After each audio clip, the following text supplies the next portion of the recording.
Reserve வங்கி அதிகாரிகள் என கூறி ரூபாய் 7 கோடி பணம் பறித்த சம்பவம் தொடர்பாக 3 பேரை போலீசார் கைது செய்திருக்கிறார்கள். விவரங்களோடு இணைகிறார் நமது செய்தியாளர் பாரதி ராஜா. வணக்கம் பாரதி ராஜா, இந்த கைது நடவடிக்கை தொடர்பான விவரங்கள். பெங்களூர்ல பட்டப்பகல்ல கடந்த 2 தினங்களுக்கு முன்பு வங்கி பணம் 7 கோடியே 11 லட்சம் ரூபாய் கொள்ளையடிக்கப்பட்டது. இந்த வழக்குல 8 தனிப்படைகள் அமைக்கப்பட்டு தேடும் பணி ஈடுபட்டதுல சித்தூர் அருகே முதல்ல அந்த கொள்ளைக்கு பயன்படுத்தப்பட்ட வாகனமானது பறிமுதல் செய்யப்பட்டிருந்தது. அதைத் தொடர்ந்து 2 பேர், ஒரு காவல்துறையில் பணிபுரியும் கான்ஸ்டபிள் மற்றும் முன்னாள் சிஎம்எஸ் ஊழியர் கைது செய்யப்பட்டிருந்த நிலையில தற்போது 3ஆவதாக ஒரு நபர் கைது செய்யப்பட்டிருக்கார்.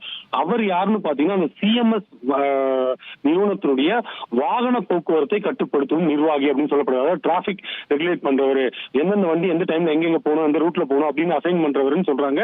சோ அவரும் தற்போது கைது செய்யப்பட்டிருக்கார். இந்த 3 பேரும் திட்டமிட்டுதான் அவர்களுக்கு தெரிந்த நபர்களை வைத்து 6 லிருந்து 8 பேர் மொத்தமாக இந்த கொள்ளை சம்பவத்தில் ஈடுபட்டிருக்காங்க. தற்போது 5 கோடியே 76 லட்சம் ரூபாய் பணம் மீட்கப்பட்டிருப்பதாக அதிகாரப்பூர்வமாக பெங்களூரு காவல்துறை தெரிவித்திருக்கிறது. அதே போல இந்த கொள்ளை சம்பவத்தின் மூளையாக செயல்பட்ட அன்னப்பன் நாயக், கோபால் மற்றும் ஜேவியர் ஆகிய 3 நபர்களை கைது செய்திருக்கார்கள். இதுல கோபால் தான் அந்த டிராபிக் மேனேஜ்மெண்ட்ல இப்ப கரண்ட்ல அந்த சிஎம்எஸ் நிறுவனத்துல ஒர்க் பண்ணிட்டு இருக்காங்க.